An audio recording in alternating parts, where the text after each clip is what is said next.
ശൃംഗേരി മഠത്തിന് കീഴിലുള്ള സ്ഥാപനത്തിലെ മുൻ ഡയറക്ടറും ഡൽഹിയിലെ മഠാധിപതിയുമായ ചൈതന്യാനന്ദ സരസ്വതിയുടെ ലൈംഗികാതിക്രമ വാർത്ത രാജ്യത്തെ മുഴുവൻ ഞെട്ടിക്കുന്നതാണ്. ലൈംഗികാതിക്രമം മാത്രമല്ല, പലതരം തട്ടിപ്പുകളും ഇയാൾക്കെതിരെ ഇതിനു പിന്നാലെ പുറത്തു വന്നു. ശ്രീ ശാരദ ഇൻസ്റ്റിറ്റ്യൂട്ട് ഓഫ് മാനേജ്മെന്റിൽ സ്കോളർഷിപ്പ് ലഭിച്ച് പഠിക്കുന്ന 15ഓളം വിദ്യാർത്ഥികൾക്ക് നേരെയാണ് ഇയാൾ ലൈംഗികാതിക്രമം നടത്തിയത്. അശ്ലീല മെസ്സേജുകൾ അയക്കുക, ലൈംഗിക ചുവയോടെ സംസാരിക്കുക, നിർബന്ധിച്ച് ലൈംഗിക ബന്ധത്തിൽ ഏർപ്പെടുക തുടങ്ങി അങ്ങേയറ്റം ഹീനമായ കുറ്റകൃത്യങ്ങളാണ് ഇയാൾ നടത്തിയത് എന്നാണ് വിവരം. ആശ്രമം ഇയാളെ തൽസ്ഥാനങ്ങളിൽ നിന്ന് മാറ്റി. പോലീസ് ഇയാളെ കണ്ടെത്താനായി ലുക്കൌട്ട് നോട്ടീസും അയച്ചിട്ടുണ്ട്. 2006-ലും 2009-ലും 2016-ലും സമാന കുറ്റകൃത്യങ്ങളിൽ ഇയാൾക്കെതിരെ കേസെടുത്തിട്ടുണ്ട്. ഇതറിഞ്ഞിട്ടും ഇയാളെ ആശ്രമത്തിന്റെ നിർണായക ചുമതലകളിൽ നിന്ന് മാറ്റിയിരുന്നില്ല. ഒഡീഷ സ്വദേശിയായ പാർത്ഥസാരഥിയാണ് പിന്നീട് സ്വാമി ചൈതന്യാനന്ദ സരസ്വതി ആയത്.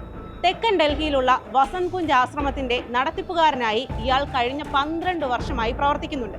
ഇതിനിടയിലാണ് ഇയാൾ സ്വയം പ്രഖ്യാപിത ആൾ ദൈവമാകുന്നത്. ആശ്രമത്തിന്റെ കീഴിലുള്ള വിദ്യാഭ്യാസ സ്ഥാപനത്തിലെ വിദ്യാർത്ഥികളെയാണ് ഇയാൾ പലതരത്തിൽ ഉപദ്രവിച്ചത്. 32 പേരുടെ മൊഴിയെടുത്തതിൽ നിന്നാണ് 17 പേരോളം അതിക്രമത്തിന് ഇരയായെന്ന വിവരം പോലീസിന് ലഭിക്കുന്നത്. വിദ്യാർത്ഥികൾക്ക് ഇയാൾ അയച്ചിരിക്കുന്ന മെസ്സേജുകളുടെ സ്ക്രീൻഷോട്ടുകളും പോലീസിന് കൈമാറിയിട്ടുണ്ട്. വിദ്യാർത്ഥികളെ ബേബി എന്ന് വിളിക്കുക, സൗന്ദര്യത്തെയും ശരീരഭംഗിയെയും വർണ്ണിക്കുക, റൂമിലേക്ക് വരൂ എന്ന് ആവശ്യപ്പെടുക തുടങ്ങിയ കാര്യങ്ങളാണ് മെസ്സേജുകളിൽ ഉള്ളത്. ഇതിനെല്ലാം കൂട്ടുനിന്നത് അവിടുത്തെ സ്ത്രീകളായ അധ്യാപകരും മറ്റു ചില ജീവനക്കാരാണെന്നതും മൊഴിയിൽ പറയുന്നുണ്ട്.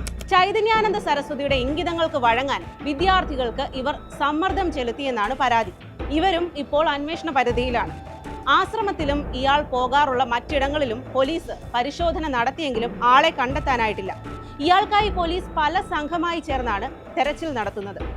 ഡൽഹിയിൽ മാത്രമല്ല, അയൽ സംസ്ഥാനങ്ങളിലേക്കും അന്വേഷണം വ്യാപിപ്പിച്ചിട്ടുണ്ട്.